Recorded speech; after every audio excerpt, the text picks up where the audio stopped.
Amerika Serikat kembali menunjukkan kedekatannya dengan Israel setelah melancarkan serangan ke Iran, Minggu. Serangan yang melibatkan pesawat pengebom siluman B-2 tersebut menargetkan 3 fasilitas nuklir milik Teheran, yakni Isfahan, Natanz, dan Fordo. Keputusan melakukan serangan membuat AS semakin jauh terlibat dalam konflik antara Iran dengan Israel. Konflik Iran-Israel bermula ketika Tel Aviv menuding bahwa Teheran tengah mengembangkan senjata nuklir. Namun, tuduhan tersebut dibantah Iran yang menegaskan bahwa program nuklirnya semata-mata untuk tujuan damai. Terkait keputusan menyerang Iran, kenapa AS dukung Israel, termasuk dalam operasi militer di Timur Tengah? Israel adalah buffer state bagi AS. Dosen Departemen Ilmu Hubungan Internasional Universitas Gadjah Mada Profesor Siti Mutiah Setiawati mengatakan, Israel merupakan negara penyangga atau buffer state bagi AS di Timur Tengah. Hal tersebut terjadi karena Israel menjadi satu-satunya negara non-Arab dan non-Islam yang bisa dijadikan penyangga oleh AS untuk berhubungan dengan negara-negara Timur Tengah lain. Kedekatan Amerika Serikat dengan Israel itu dalam pengamatan saya seperti hubungan orang tua anak, unconditional atau tanpa syarat, kata Siti dalam keterangan tertulis yang diterima Kompas.com, Senin.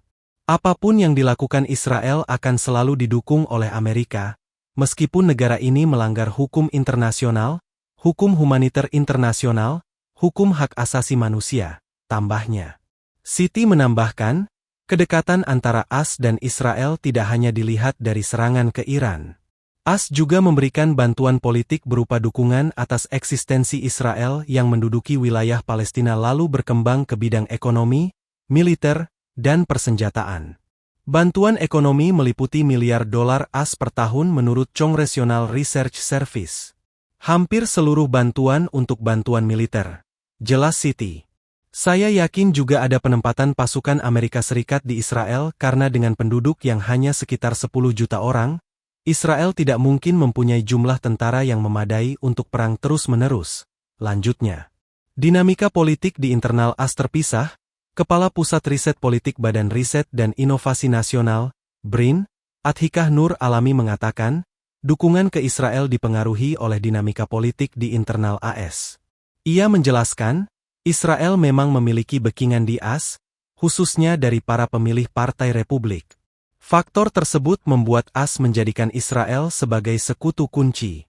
Bahkan dalam program atau dalam jargonnya America First itu, Presiden Trump itu kan juga memasukkan faksi yang menunjukkan sikap keras terhadap Iran, ujar Athikah kepada Kompas, Senin. Athikah juga mengatakan, aliansi AS dengan Israel begitu kuat karena kedua negara sudah memiliki hubungan panjang, baik secara militer maupun politik. Untuk diketahui, negeri Paman Sam sudah menyatakan dukungannya sejak deklarasi berdirinya Israel pada 14 Mei 1948. Pengakuan tersebut diberikan oleh Presiden AS pada saat itu, Harry S. Truman. Kerja sama militer, bahkan bantuan militer Amerika ke Israel itu juga cukup tinggi. Dan, ini menunjukkan bagaimana hubungan mereka begitu dekat, kata Athikah. AS dan Israel juga memiliki kepentingan yang sama di Timur Tengah. Athikah mengatakan, kedua negara sama-sama melihat Iran dengan program nuklirnya sebagai ancaman. Menurutnya, AS dan Israel mengkhawatirkan program nuklir Teheran menyebabkan kondisi Timur Tengah menjadi tidak stabil. Yang pastinya juga akhirnya mengancam dari Israel ya, gitu. Jadi, itu dalam konteks berhadapan dengan Iran ini, jelas Israel nggak bisa sendiri gitu kan, dan Israel nggak punya kapabilitas untuk menghancurkan fasilitas nuklir yang dimiliki oleh Iran, dan tidak bisa melakukan tanpa bantuan dari AS, kata Athikah. Nah, pada konteks inilah, jadi keterlibatan AS itu penting. Jadi mereka bersama-sama punya kepentingan yang sama tadi untuk keamanan kawasan maupun terkait dengan program nuklir Iran itu sendiri. Tambahnya. Download Tribun X sekarang. Menghadirkan lokal menjadi Indonesia.